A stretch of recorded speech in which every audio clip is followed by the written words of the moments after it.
हाय। पिछला वीडियो में हम लोग डेटा टाइप्स के बारे में सीख रहे थे। उस हमने देखा था कि डेटा टाइप्स दो तरह के होते हैं, एक प्रिमिटिव और दूसरा नॉन प्रिमिटिव। हम लोगों ने प्रिमिटिव डेटा टाइप्स को पिछले वीडियो में एकदम बेसिक से एडवांस तक सीख रखा है। इसमें क्या होता है कि जितने भी प्रिमिटिव डेटा टाइप्स हैं, जैसे इंट, फ्लोट, कैर या बुलियन, ये सिर्फ एक सिंगल वैल्यू को स्टोर करते हैं। ये हमने लास्ट लेक्चर में देख लिया था। आज हम लोग सीखने वाले हैं नॉन प्रिमिटिव डेटा टाइप्स के बारे में। लेकिन इसको समझने से पहले अगर मैं आपसे बोलूं कि एक स्टूडेंट की पूरी इंफॉर्मेशन को स्टोर करनी है, जैसे नेम, एज, सिटी या फ़ोन नंबर भी, तो क्या सिर्फ प्रिमिटिव डेटा टाइप से काम चलेगा? जैसे मैंने क्या किया, आईडी खोल ली और एक क्लास बना रखी है। ठीक है, मैं यहाँ कमेंट कर देता हूँ समझाने के लिए। इसके बीच में मैं जो कुछ भी लिखूँगा वो एग्जीक्यूट नहीं होगा। लास्ट लेक्चर में हम लोग देखे थे primitive data type, let's say int age is equal to 20। इसमें क्या हो रहा था, इसमें एक सिंगल वैल्यू स्टोर हो रही थी। लेकिन अभी हमने आपसे कहा कि क्या स्टूडेंट की पूरी इंफॉर्मेशन को हमें स्टोर करना है। जैसे हमें स्टोर करना है नेम, एज, सिटी या फिर फ़ोन नंबर। तो क्या ये सिर्फ प्रिमिटिव डेटा टाइप से काम चलेगा? आंसर है नहीं चलेगा, क्योंकि हम एक एक वैल्यू को स्टोर कर रहे थे। तो यहीं से स्टार्ट होता है नॉन प्रिमिटिव डेटा टाइप्स। अब ये क्या होता है, इसको हम समझ लेते हैं कि जो नॉन प्रिमिटिव डेटा टाइप्स होता है वो थोड़ा एडवांस डेटा टाइप होता है as compare to primitive data types. इसमें क्या होता है, हम मल्टीपल डेटा को हैंडल कर सकते हैं। ये ऑब्जेक्ट्स को रिप्रेजेंट करता है, इसमें हम मेथड रख सकते हैं और मोस्टली रेफरेंस या एड्रेस स्टोर करता है। अगर मैं बहुत ही सिंपल लैंग्वेज में बोलूं तो प्रिमिटिव डेटा टाइप सिर्फ एक्चुअल वैल्यू को स्टोर करता है। जैसे सिर्फ एक्चुअल वैल्यू को स्टोर करता है, ये 20 जो है वो डायरेक्ट इस वेरिएबल में स्टोर हो जाएगी। लेकिन जो नॉन प्रिमिटिव डेटा टाइप होते हैं वो एक्चुअल ऑब्जेक्ट का रेफरेंस स्टोर करते हैं। क्या स्टोर करते हैं? इस ऑब्जेक्ट का रेफरेंस स्टोर करते हैं, ना कि डायरेक्टली इस वेरिएबल में स्टोर हो पाएगी in non primitive data type में। ठीक है, अब हम समझ लेते हैं सबसे पहले कि रेफरेंस वेरिएबल्स क्या होते हैं, क्योंकि अभी हमने कहा कि मोस्टली रेफरेंस या एड्रेस स्टोर करते हैं।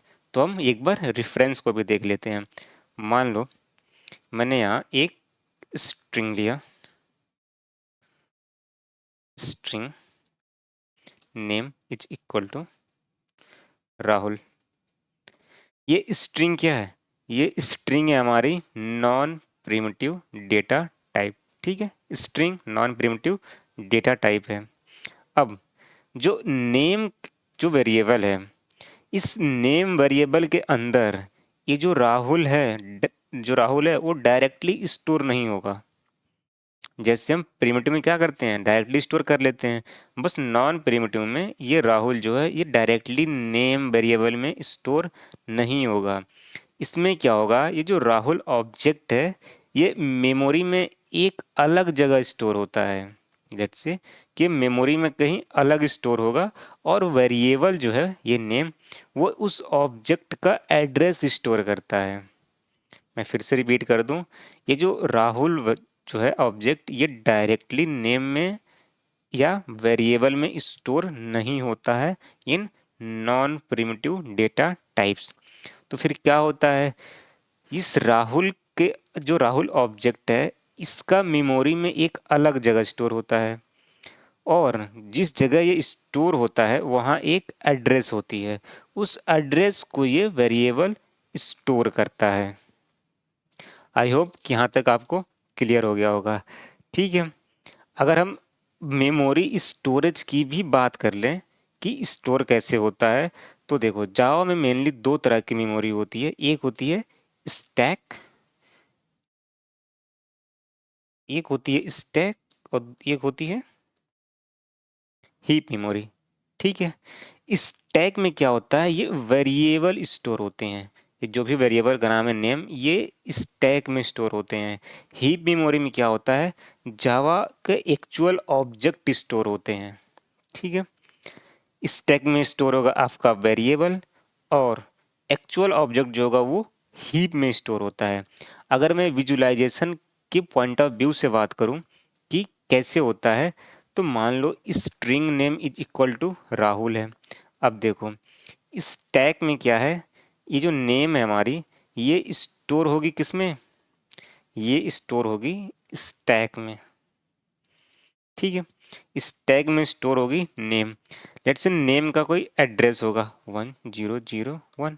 ठीक है, और हीप मेमोरी में क्या होगा, हीप मेमोरी में ये जो एक्चुअल ऑब्जेक्ट है वो स्टोर होगा। तो हीप मेमोरी में एक एड्रेस होगी, लेट्स से 1001, यही एड्रेस होगी जो कि ये पॉइंट करेगा इस हीप मेमोरी के ऑब्जेक्ट के एड्रेस को।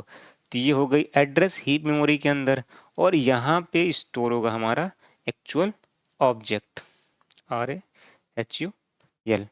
ठीक है, यह वेरिएबल, ठीक है, यानी वेरिएबल जो है वो एक्चुअल वैल्यू नहीं एड्रेस स्टोर कर रहा है। ये जो वेरिएबल है ये डायरेक्टली राहुल को स्टोर नहीं कर रहा है, ये जो है एड्रेस को स्टोर कर रहा है। अगर मैं आपको डायग्राम में दिखाऊं एक इमेज में, तो देखो अगर मैं दिखाता हूं इमेज में, ये रहा एक विजुअल डायग्राम मेमोरी का। जो स्टैक मेमोरी है यहाँ पे हमारी क्या वेरिएबल स्टोर हो रही है। ठीक है, और हीप मेमोरी में हमारा एक्चुअल ऑब्जेक्ट राहुल स्टोर हो रहा है, और इस ऑब्जेक्ट की एड्रेस है 1001। ठीक है, जो स्टैक मेमोरी में वेरिएबल है उस जो हीप जो है वो जो है यहाँ पे स्टोर हो रहा है। तो इस एड्रेस को हम वेरिएबल में स्टोर करते हैं, ना कि इस ऑब्जेक्ट को स्टोर करते हैं। ठीक है, यहाँ लिखा भी आप देख सकते हैं कि राहुल जो है वो ऑब्जेक्ट हीप मेमोरी में क्रिएट होता है, जैसे हमने बताया हीप में उसका एक एड्रेस असाइन होता है। एग्जांपल में आपका एड्रेस ये है। रेफरेंस वेरिएबल नेम जो है वो स्टैक मेमोरी में बनता है, ये भी हम बता चुके हैं। और वेरिएबल का नाम जो है, जो वेरिएबल का नाम है उस एड्रेस को स्टोर करता है, ये जो एड्रेस है ऑब्जेक्ट की वो इसको स्टोर करता है। जबकि प्रिमिटिव डेटा टाइप्स में हमने देखा था कि जो ये वैल्यू है, जो ये वैल्यू है वो डायरेक्ट ही वेरिएबल में स्टोर हो जा रही थी। आई होप कि यहाँ तक आपको क्लियर हो गया होगा। अगर हम बात करें कि टाइप्स ऑफ कि नॉन प्रिमिटिव डेटा टाइप्स कितने तरह के होते हैं, अगर हम इसकी बात कर लें तो आप देखेंगे स्ट्रिंग, एरे, क्लास, इंटरफेस, ये सब जो है वो नॉन प्रिमिटिव डेटा टाइप्स होते हैं। हम इसमें से कुछ की बात कर लेते हैं, क्योंकि अगर सारे को कवर करने जाएंगे तो अपने आप में ही एक कई कई लेक्चर हो सकते हैं। तो बस आपको यहाँ पे क्रिस्टल क्लियर हो जाएगा सब कुछ प्रिमिटिव और नॉन प्रिमिटिव के बारे में। फिर हम जब भी नेक्स्ट लेक्चर करेंगे इन सब के बारे में तो धीरे धीरे आपका पूरा क्रिस्टल क्लियर हो जाएगा। अगर मैं बात करता हूँ स्ट्रिंग की तो मैं क्या करता हूँ, यहाँ पे मेन मेथड बना लेता हूँ, MAIN, मेन मेथड हो गया, क्योंकि हमारा जावा प्रोग्राम हमेशा मेन मेथड से ही एग्जीक्यूट होना स्टार्ट होता है। अगर हम बात करें स्ट्रिंग रिप्रेजेंटेशन की तो हम लिखते हैं string let's say CT is equal to Delhi. हम ऐसे लिखते हैं data type string, CT variable का नेम और ये हमारा ऑब्जेक्ट। ठीक है, और इसको हम रिप्रेजेंट करते हैं डबल कोट्स में। अगर हम इसको सिंगल कोट्स में रिप्रेजेंट करें तो हमें ये एरर दे देगा, जैसे string CT1 is equal to, अगर हम इसको सिंगल कोट में लिखते हैं, सिंगल कोट में लिखते हैं तो ये हमें एरर दे देगा, क्योंकि सिंगल कोड में सिर्फ हमारा कैरेक्टर स्टोर होता है। स्ट्रिंग को स्टोर करने के लिए हमें डबल कोट यूज करना होगा, तो हम ऐसे नहीं लिख सकते। ठीक है, अगर मैं प्रिंट कर दूं साउट CT तो हमारा आउटपुट क्या आएगा, हमारा आउटपुट आ जाएगा दिल्ली। ठीक है, थोड़ा टाइम ले रहा है ये। आउटपुट आ गया हमारा दिल्ली। अब स्ट्रिंग में कई सारे मेथड होते हैं, एक दो मैं आपको दिखा देता हूँ, बाकी जब हम स्ट्रिंग पढ़ेंगे तो हम वहाँ पे सीखेंगे। लेट्स से कि आपको इसका लेंथ फाइंड करना है कि जो ये स्ट्रिंग है, जो सीक्वेंस ऑफ कैरेक्टर जिसको बोलते हैं, वो उसकी लेंथ कितनी है। तो हम फाइंड कर सकते हैं साउट ct डॉट लेंथ, इससे हमारी इस स्ट्रिंग की लेंथ मिल जाएगी। अगर आप चाहते हैं कि सारी अपर केस में क्या हो, कन्वर्ट हो जाए, जो अपर केस में हो तो अपर केस में रहेगा, जो स्मॉल केस में है वो भी कन्वर्ट हो जाए, तो हम क्या करते हैं sout ct dot to upper case. ये सब स्ट्रिंग के मेथड हैं। जब हम स्ट्रिंग पढ़ेंगे तो हम पूरा एकदम डिटेल में देखेंगे, अभी बस हम डेटा टाइप के हिसाब से ही देख रहे हैं। ठीक है, हमारा आउटपुट आ गया पहला दिल्ली। इसकी लेंथ कितनी है तो 5 है। हमने क्या किया, सारे को कैपिटल में कन्वर्ट कर दिया। आप देखो यहाँ पे दिल्ली, सारे कैरेक्टर क्या है, अपर केस में है। तो ये हम रहा हमारा स्ट्रिंग, जो कि इसको पावरफुल बनाता है। जितने मेथड हैं ये सब स्ट्रिंग को एक पावरफुल बनाते हैं। ठीक है, नेक्स्ट हम बात कर लेते हैं एरे की। एरे भी एक नॉन प्रिमिटिव डेटा टाइप है। एरे एक ही वेरिएबल में मल्टीपल वैल्यू स्टोर करता है। जैसे मैं क्या करता हूँ, एक एरे बना दिया, एरे को हम ऐसे बनाते हैं इंट ARR। ठीक है, इंट लिखेंगे for example equal ARR is equal to, let say मैं लिख दिया 10, 20 एंड 30। ठीक है, तो एरे में क्या होता है कि एक ही वेरिएबल में, वेरिएबल क्या है हमारा ARR, इसमें मल्टीपल वैल्यू हम स्टोर कर सकते हैं, और हमने 10, 20, 30 यहाँ पे स्टोर कर दिया। ठीक है, अब देखो अगर इसके आप मेमोरी एड्रेस की बात करो कि मेमोरी में रिप्रेजेंटेशन की, तो आप यहाँ देख सकते हो स्टैक मेमोरी में हमारा क्या हो रहा है, एड्रेस को हम स्टोर करते हैं। यहाँ पे एड्रेस हमने क्या लिया है, ARR, यहाँ पे लिया है नंबर। ठीक है, और हीप मेमोरी हम करते हैं एरे ऑब्जेक्ट या फिर एक्चुअल डेटा को स्टोर करते हैं हीप मेमोरी के अंदर। फिर इस ऑब्जेक्ट की कोई एड्रेस होती है, उस एड्रेस को हम स्टोर करते हैं किसमें, वेरिएबल्स में। ठीक है, यही हमने यहाँ पे रिप्रेजेंट किया है डायग्राम के थ्रू। ठीक है, और यहाँ आप देख सकते हैं लिखा भी है कि एरे ऑब्जेक्ट हीप मेमोरी में क्रिएट होता है, जो कि यहाँ पे क्रिएट हुआ है। ठीक है, और एरे में जो है वो इंडेक्सिंग भी होती है। लेट से कि हमने डिक्लेयर किया है 10, 20, 30, तो इसमें क्या होता है, इंडेक्स 0 से स्टार्ट होता है। ये जो 10 है ये 0 इंडेक्स है, मतलब 0 इंडेक्स पे हमारा वैल्यू जो है वो 10 को रिप्रेजेंट कर रहा है। फिर यहाँ पे 1 होगा, फिर इंडेक्स 2 होगा, जैसे आप देख सकते हैं डायग्राम में रिप्रेजेंट भी किया है। जो ऑब्जेक्ट है 10 उसका इंडेक्स है 0, 20 का इंडेक्स है 1। ठीक है, और हीप में उस एरे का एक एड्रेस असाइन होता है, जो कि यहाँ पे एड्रेस है 2001।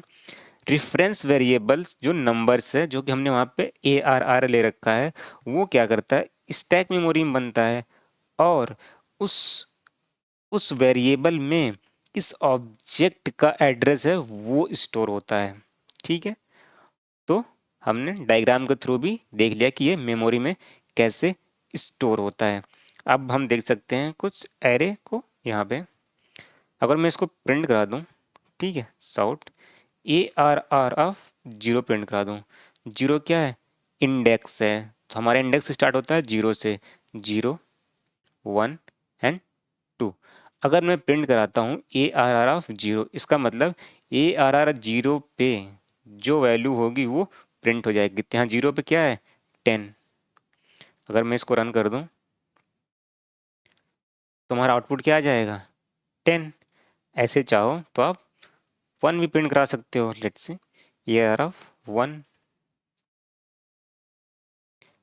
साउट ARR ऑफ 2।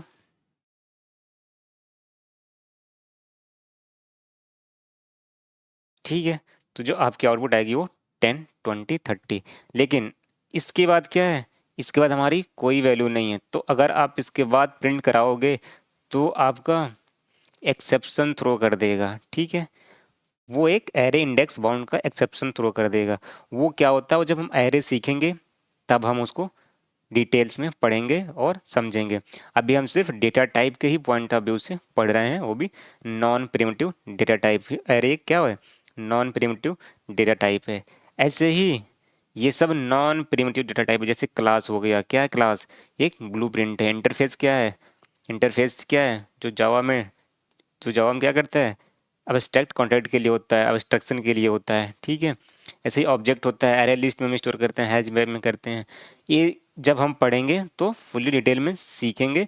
बस आपको इतना ध्यान रखना है कि ये सब नॉन प्रिमिटिव डेटा टाइप्स हैं और ये सब प्रिमिटिव डेटा टाइप्स हैं। आई होप कि वीडियो आपको अच्छा लगा होगा और आपका एक क्रिस्टल क्लियर हो गया होगा डेटा टाइप्स को लेकर। नेक्स्ट वीडियो भी हम इसी से रिलेटेड करेंगे। अगर आपको सीरीज़ अच्छी लग रही हो या आज का वीडियो अच्छा लगा हो तो कमेंट में ज़रूर बताएं, और सीरीज़ आपको अच्छी लग रही हो और जुड़े रहना चाहते हैं तो चैनल को सब्सक्राइब ज़रूर कर दें, ताकि जब भी नया वीडियो अपलोड हो आपको तुरंत पता चल जाए। ठीक है, मिलते हैं नेक्स्ट वीडियो में।